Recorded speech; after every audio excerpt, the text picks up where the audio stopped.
Faye Toogood is a British artist working in a diverse range of disciplines, from sculpture to furniture and fashion. In this episode, she discusses topics such as how ideas come to fruition, challenging her personal status quo, and finding the purpose in your designs. So what are we waiting for? Let's dive in.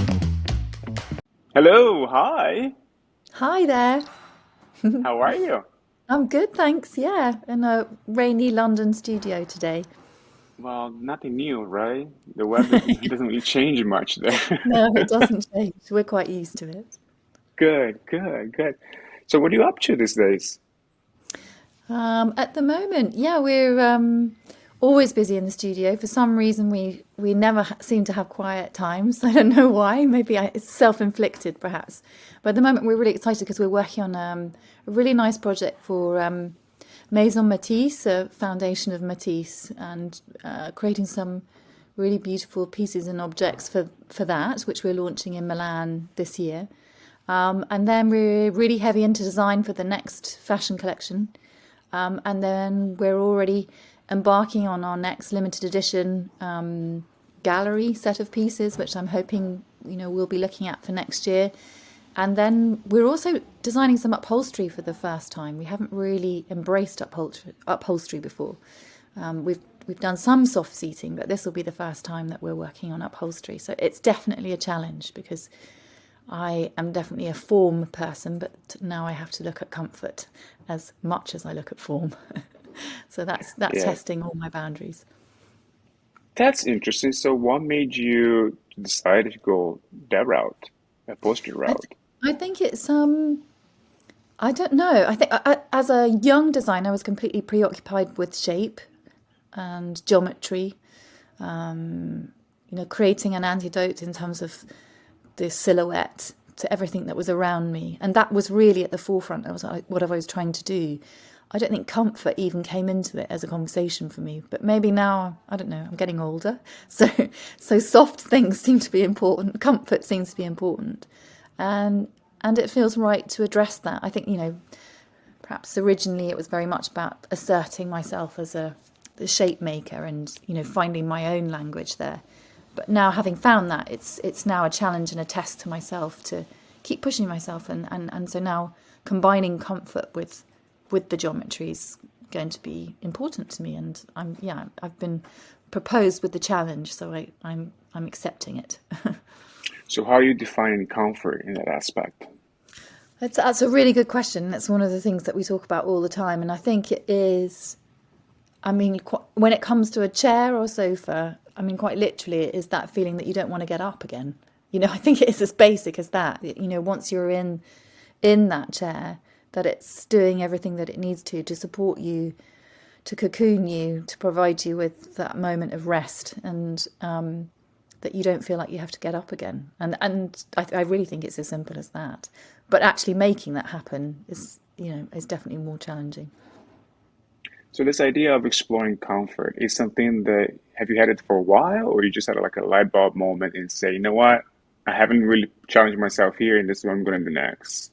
I have had it. I mean, maybe for the last 3-4 years, it's been a preoccupation. I think gradually I've been doing work in textiles and working my way towards, we call them in-house soft goods.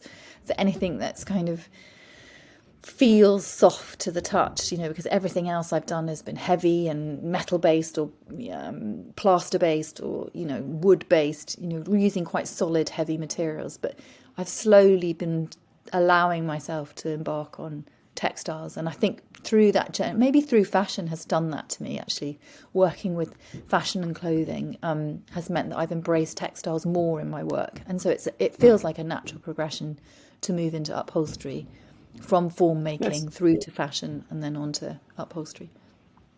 That made me think, looking back to your the Buffet lounging chair, it's something that perhaps you're trying to explore that subconsciously. Yeah, no, I think so. And I think, a lot of the techniques that we use in the fashion, like the quilting, that certainly played into Puffy the chair.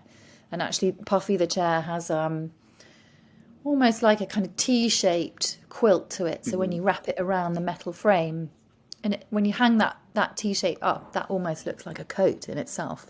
So I think there's definitely a kind of close connection between the clothing and what's going on with the furniture. Is it for you? Do you have a different methods how you design furniture and you design the fashion line, or pretty much kind of the same concept?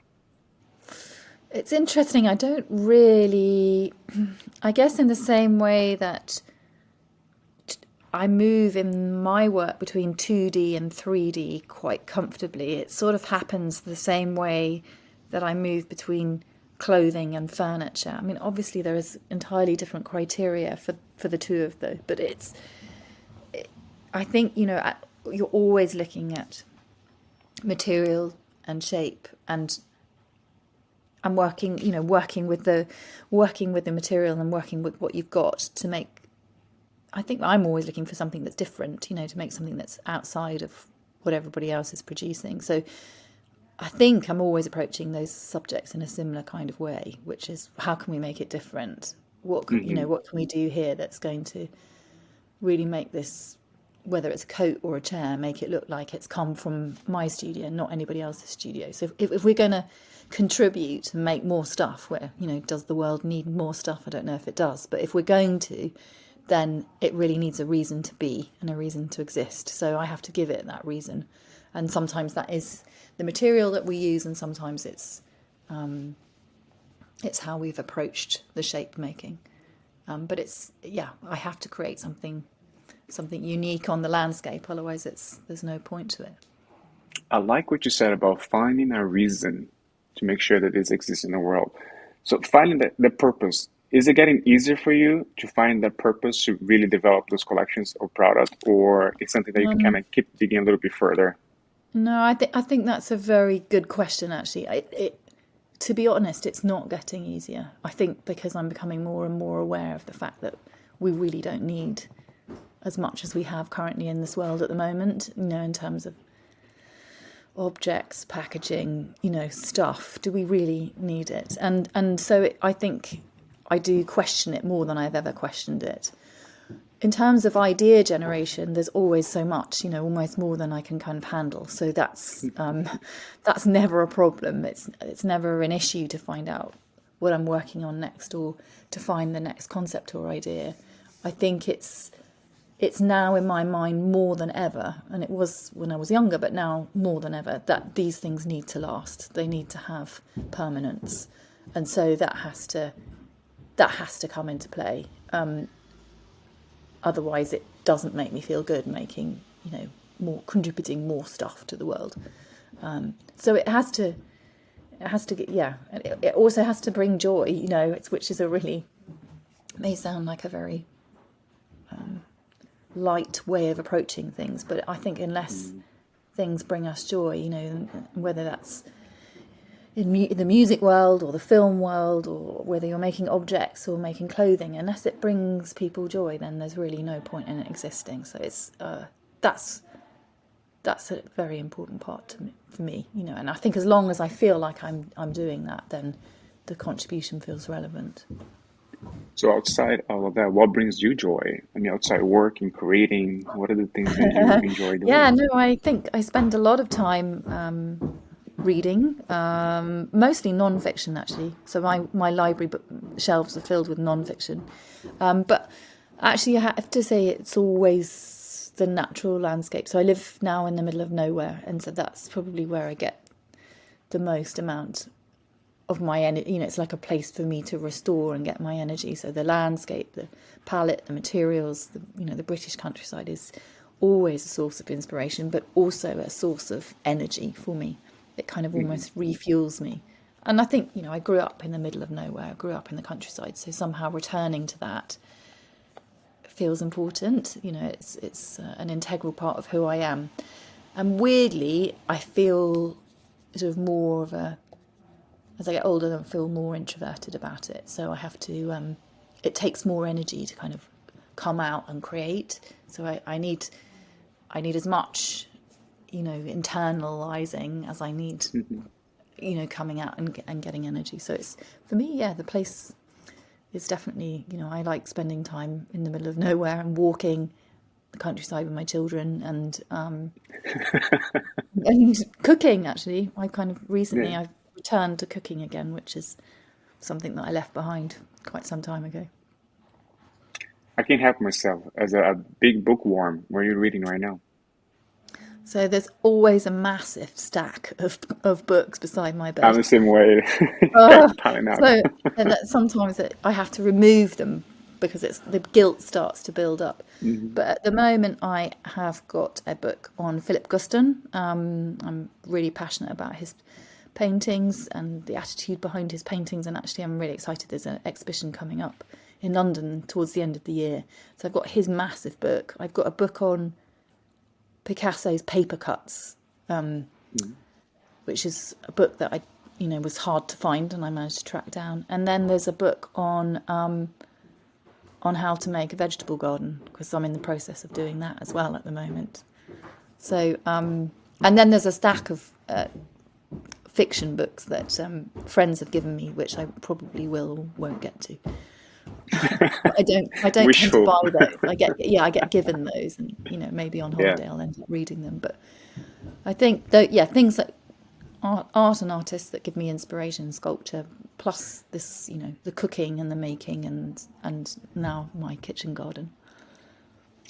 So earlier you talked about that you grew up like in the middle of nowhere. Yeah. So I'm curious, I'm always interested because we get to read about you in interviews and we know a lot about the design process, the collaborations and the Mm. inspirations. But I want to hear a little bit about the person. I mean, what was like Faye Toogood at 8 year old? What do you like That's that age? very. So it was very. I don't know how you interpret that word square. I don't know. I was a geek. Okay, Um, yeah. so it was quite. I didn't have so many friends. I liked being on my own. I definitely liked being outside, making dens. My parents were great walkers, and we didn't really have the much in the way of the toys of the moment of the day. They were very much Hmm. about puzzles and making and forcing us to be bored so that we would come up with our own games. So there was a lot of den making and a lot of just being essentially tipped outside at the beginning of the day and then returning back for food at the end of the day. So we became quite, I think both of my sister and I became quite resourceful in that way.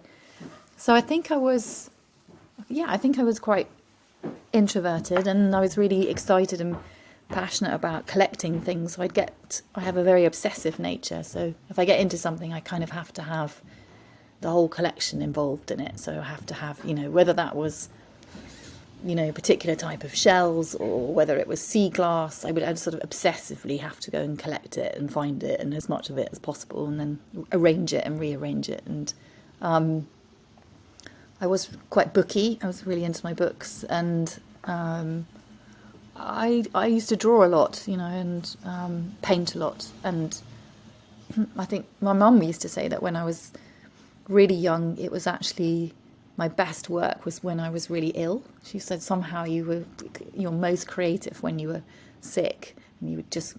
She described that I would make all these artworks when I was ill, but I think it was a lot of making and collecting and being outside. So it's actually really not that different to now. Somehow you return to who you were as a child, I think, in some respects. Absolutely. Interesting that you said that your mom made a comment that your best work would come when you're ill. Was she like your first critic and maybe like a cheerleader in terms of motivate you to? Yeah, I don't know. I haven't really thought about that. She was is very creative herself. She was a florist and very good with her hands. And actually, my grandmother was a tailor, so my sister definitely took after my grandmother. So there was a lot of, I think she used to make everything. She was all really into alternative food. So even when I was, kind of 40 years ago, we were having hummus and, special, heavy bread that no one else could eat or cut. These were things that she was definitely very alternative with her food. And these were kind of important things in the way that we were brought up. But I think she definitely allowed that part of me and allowed me to explore that side of myself. that part that you mentioned that has more of an obsession, personality that wants to collect, wants to do everything, is that something that I can relate to that? Because usually during holidays, our family put out puzzles. Oh, I yes. cannot even walk in the room because if I start, I won't go to bed Yeah. until I You finish. won't finish. So Yeah. I keep wandering around, see everybody working. Yeah. I'm just taking picking and like, no, I know I Yeah. cannot get in there. But is that something that you feel like you got more from your dad or your mom? Who has more of that personality trait? I think that probably comes from my father, Hmm. that side of it. But then the work ethic comes from my mother. She's really, really hardworking person, and just I remember as a child, she just never sat down. And we played that game the other day of going around the table, and everyone had to describe themselves in one word. You know, which word would you choose to describe yourself? And my husband's was precise, and everyone went around and did theirs, and mine was relentless, because that's how I feel. And actually within that relentless character and nature that I have, it's both positive and negative. It's very hard to Yeah. live with a relentless person. It's very hard to work with a relentless person. So I'm always moving, thinking about the next. Don't sit down. I always have to have a plan. I'm very structured. Things are very organized. There's definitely an OCD element there. But then I've managed to harness that and make that a very positive thing for my work. It's meant terminology like multidisciplinary is applied to my work, but essentially it is because I'm relentlessly pursuing all these different routes and avenues that I'm interested in, and so the relentless part of my nature is, I think, to some extent, been a positive thing in my work. But yeah, I'm sure to live with it's not. Yeah. At what point, how old, help me, I guess the question is, how old were you when you realized that perhaps you have a talent or an affinity to design or to creating things? That you start feeling confident with that? Honestly, that wasn't until my mid-20s. Hmm. I think before that, I felt very, very creative. And I did fine art, and I didn't do design. I studied fine art and history of art, but it wasn't really until my mid-20s when I sort of felt the groove of it. It was I'd been working at the World of Interiors magazine as a stylist, and I'd been working on photo shoots and creating things, and I knew that if I didn't leave the magazine at that time, I was probably going to stay for another 10 years at the magazine.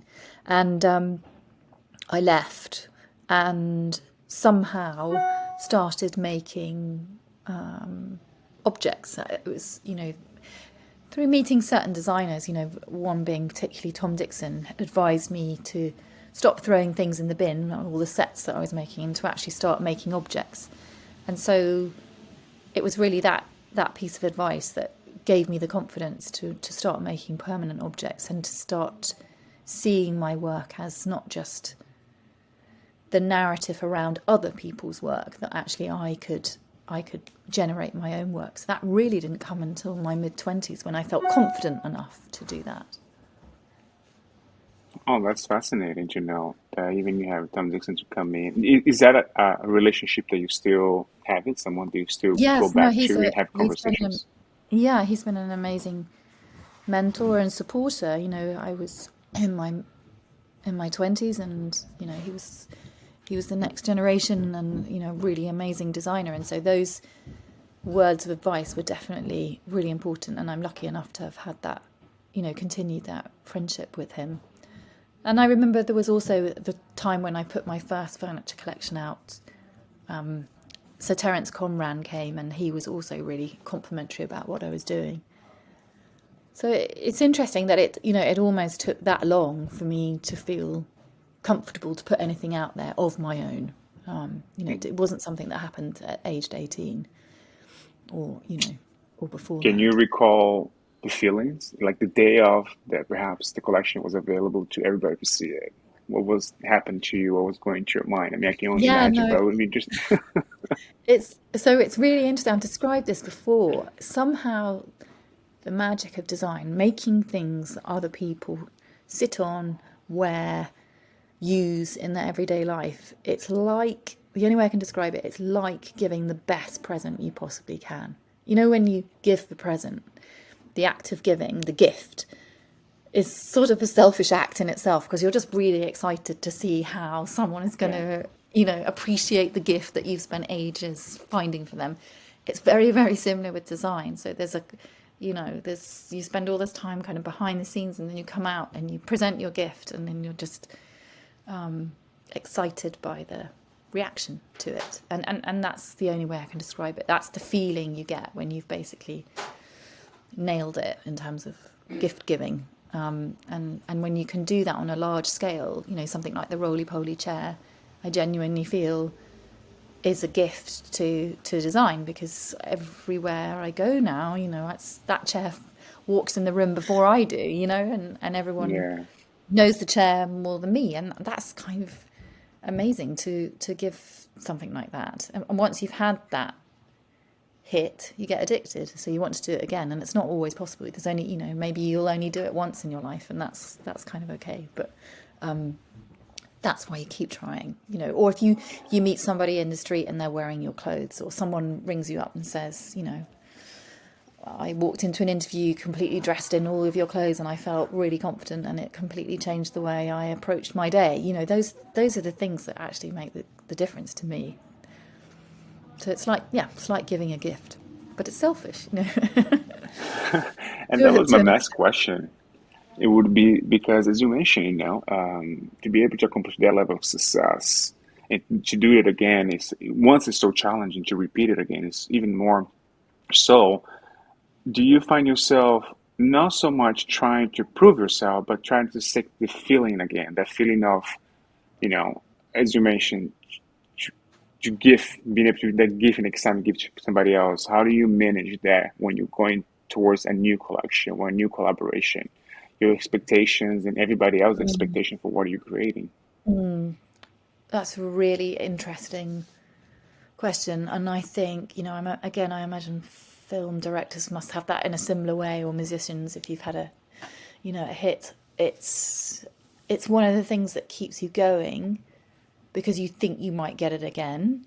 But at the same time, it's not the only reason you do it. And sometimes, some days you might need to remind yourself a bit more about that. But the reason you do it is because you have to, because you love it so much that, I have to do this. There's nothing else I can do. This is what I feel like I'm here to do. And it makes me the person I am, and I have to do it. I don't think I would be happy if I wasn't doing this. So actually, that is the driver. The driver is that I just have to do this. I just, I'm really passionate about it, and I'm really passionate about the people that I work with and the studio that I've set up, and that means everything. The byproduct of that is that we have a hit collection, or we have a hit product, or we have an amazing show in a museum. But interestingly, at the end of the day, they're not the things that you remember. They're not the things that go in the family album, and that's actually recently when we produced the book for Fiden that they asked me to make. I didn't really want it to be those top highlights of my career in that sense, because actually it's the process, it's the behind the scenes, it's the magic that happens, it's the belief in it, it's the journey as much as it is, the final destination. And that's the bit I'm addicted to, more than, to have the affirmation or the reassurance that you're relevant and on track is good, but it is the process and the journey that keeps me going. I read somewhere, and probably I'm going to be paraphrasing, that you said, I always feel like the fraud in the room. Oh, yeah. Is that still the case? Yeah. I mean, if you're a furniture company and you want someone to design an ergonomic chair, you're not going to come to me. If you're going, if you are a big fashion brand and you want someone to run, your very exclusive luxury fashion brand, you're not going to come to me. I don't feel like, I didn't study design. I don't feel like the ultimate designer. There are plenty of people out there that are doing it far better than me. So yeah, I do still feel like that. I think, that I'm just doing what I can. I'm just doing my best. And actually, one of the things that I've learnt, and I really encourage a lot of young people to do, is to try and create a bubble for yourself, which was possible maybe for when I was a young designer. So, essentially I had my library of books. We didn't really use the internet. I was one of the first to get a website, but, we didn't have social media, we weren't bombarded by what everybody else is doing. So in that way, you were able to create without feeling kind of castrated by what other people are doing. It's quite, I find it very debilitating going around Milan Furniture Fair or going to Paris Fashion Week, because, you look around and you think, wow, so many people doing amazing things. What's the point? What is the point of me contributing? Because essentially it's not needed and everyone's doing it better. But it's really important as a creative to try and isolate yourself and, find moments where it's just you.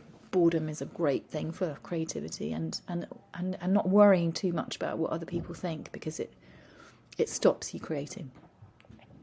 And hopefully that's not arrogance, that's not intended to be an arrogant comment. It's just, if you are a creative person and you need to do it for your survival, because that's just the way you are, then you need to do it, irrespective of what everybody else is doing. So you must just follow your path in this world. So how do you create a bubble in 2023 when we're young professionals right out of school? Yeah. What do you suggest for the people listening right now? Well, just for the first thing is just get that social media off your phone, it's for me, I'm nearly off it. I've been inching myself off it for the last, 12 months. That is a challenge. I don't have the answers for the young generation at the moment, but I know it's not healthy for them. And, even the people that created all of these apps and all of this, they know it's not healthy. They know what they've done. They've created something that's addictive and taking people's individuality and playing on their insecurities, and it's very hard to have the confidence to create your own work. But I think to try and reduce that and to, obviously it's a brilliant thing too, because we can all keep connecting and we can also be inspired by other people, but it's just trying to keep it at bay. And I'm a great believer in books. I think reading and surrounding yourself with learning about other people's work and learning about how it worked in their lives, and that's a really great way, I think, of being in touch and being inspired. Now, I'm a big believer that sometimes the limitations sparks creativity when you have Yes, very much. so you have push yourself to challenge yourself. Was there ever a point in your success in your career that you look at yourself in the mirror and say, I don't know if I'm cut up for this. I don't think I can make it. And Oh like yeah, things got so hard that every you year. just Every year is like that. really, It's never a smooth ride. It's yeah. never a smooth ride. I remember the first fashion collection, we made it all out of artist canvas because we couldn't afford, 100 meters of cashmere from Italy. So, of course, we just had to make it out of the most basic fabric we could find, and we painted it and we rubbered it and we dipped it in various things, and we tried to make it as magical as we could. And then suddenly we were able to afford the cashmere, but then you've got, staff and you've got lots of other things to worry about. So the the limitations are always there, and the concern that it could go, and in the next moment is always there. I mean, I don't know if it ever gets to the point where you can kind of sit back and and think this is all just working, because actually it's the same challenges. You're always facing the same challenges. They just get bigger, So, the fabric challenges are still there when it comes to making clothes. The manufacturing is still there. So I may have moved factory who can now make more garments in a week, but essentially you've still got the same relationship problems or the same distribution problems. The problems are the same. They just get bigger, and so the bigger they are, the higher the risks, the higher the stakes, and the further you have to fall. So the simplicity when you start off, and as a small business, you're able to react in a very nimble way, very quickly, very few people, you can make changes, you can react very quickly. The bigger you get, the harder it is to do that. And I mean, my studio is only 25. I've fought very hard to not have a big studio. Have been many times when I think we probably could have grown to 50, 70, 100 or more. Certain jobs have come in and I've just said no, because I just don't want to lose touch with what we're doing. I'm very much around a kitchen table and I enjoy that. And so if I was to become the owner of a big company with 100 people under me, I think it would actually make me sad. So I don't think I'll be very good at it. So it's best to keep it at this scale, because I can still be nimble and pull levers as I need to. Yeah, you still have responsibility and you oversee a lot of people. And that's my next question is, do you set time to dedicate it only to the design aspect? Because I mean, besides, you're not only designing, you're leading an entire team, you're overseeing manufacturing, distribution, relationships, interviews. I mean, how do you plan your schedule to make sure that you can maximize the time that you have in front of you? It's a good question, and to add to that mix, I'm also a mum of 3, so it's a massive juggle. But what it means is you have to trust, and you surround yourself with people that are kind, passionate, and care about what you're doing and are brave. And if you surround yourself with those people, you can navigate quite a lot. It's as they say, in the villages, it takes more than one person to bring up a child. It takes a whole village, and I feel the same about creating objects and a creative studio. It takes my whole studio to make this happen. But I think I am a very organized person. As I alluded to, I do definitely have OCD qualities. So everything is highly organized, in my personal life and also at work. I try to make sure that I'm a list person, so there are endless lists. But I don't separate certain days for certain things particularly. No week, no day looks quite the same. I quite like that organic way of working. And again, that's a bit like bringing up children. It's sort of, who needs you the most? So it's, who needs me today? And that's where the attention needs to go. Otherwise, I can trust the team and the family to make things happen.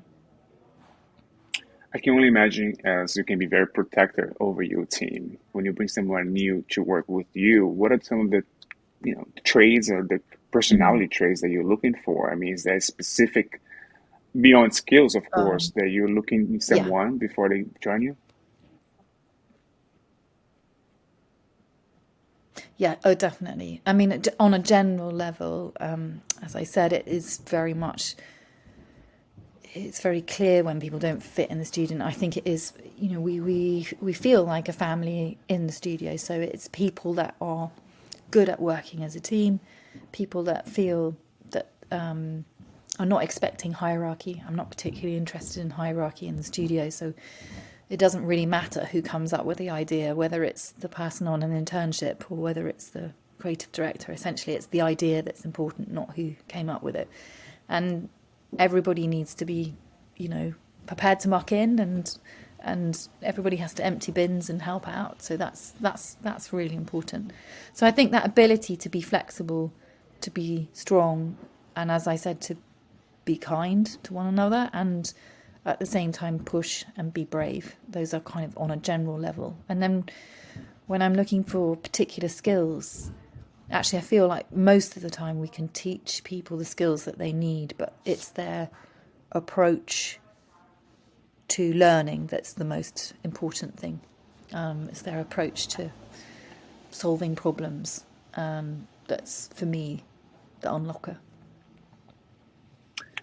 I want to switch gear a little bit and talk about the kids. When you look at them, do you see any of them follow in your footsteps? So I have, my eldest is 10, and then I have twins that are 5, and my eldest, yeah, I can only describe her as a mini me. It's kind of frightening when which means that we have great clashing arguments because, essentially it's me arguing with myself. We're very similar, but she's very, very creative, and I'm hoping that I can channel her energy in the right places. Because I think actually, do you know what? Creativity when you're young can be quite a scary thing. It can actually make you feel slightly out of control. If you have a really deep imagination as a child, you can have really full-on dreams. You can feel different to the people in your class, in your environment. So actually handling your creativity as a young person or as a child can be quite daunting or scary. So you have to find different ways of channeling it. Also, I have learned that if you're creative, that if you have children that are creative, that you can't pigeonhole them into that. They might also be really good at sport. They might also be really good at sciences. But, unfortunately in this world, we're quick to pigeonhole. But it's just really important for me to make sure that they feel as passionate about all the other things going on in their lives. But yeah, no, I can already see my eldest is pretty similar. Yeah, no, I have a 10-year-old daughter as well, and she is the same way. Too much like me, up to the point that I don't even know if I like myself that much anymore. Yeah, yeah, yeah. It's hard when they're like you. Yeah. Faye, but before, I want to thank you so much for taking the time. But before I let you go, there's three things I want to ask you Thank you. first and ask everybody. I Yeah, want you to recommend us a book. I want you to yeah. recommend us something to watch, a movie, a TV show, or anything. And I want us to Oh, you're recommend catching me our on the next spot. guest. Who should we have here in the next in future podcast? Oh, they're such good questions. You're really putting me on the spot now. Okay. That's the point. That's Book. the point of the question. Um, the book I would have to say is a book that somebody gave me called Arranging Things. I Hmm. think it's called Arranging Things. I'm gonna have to look it up.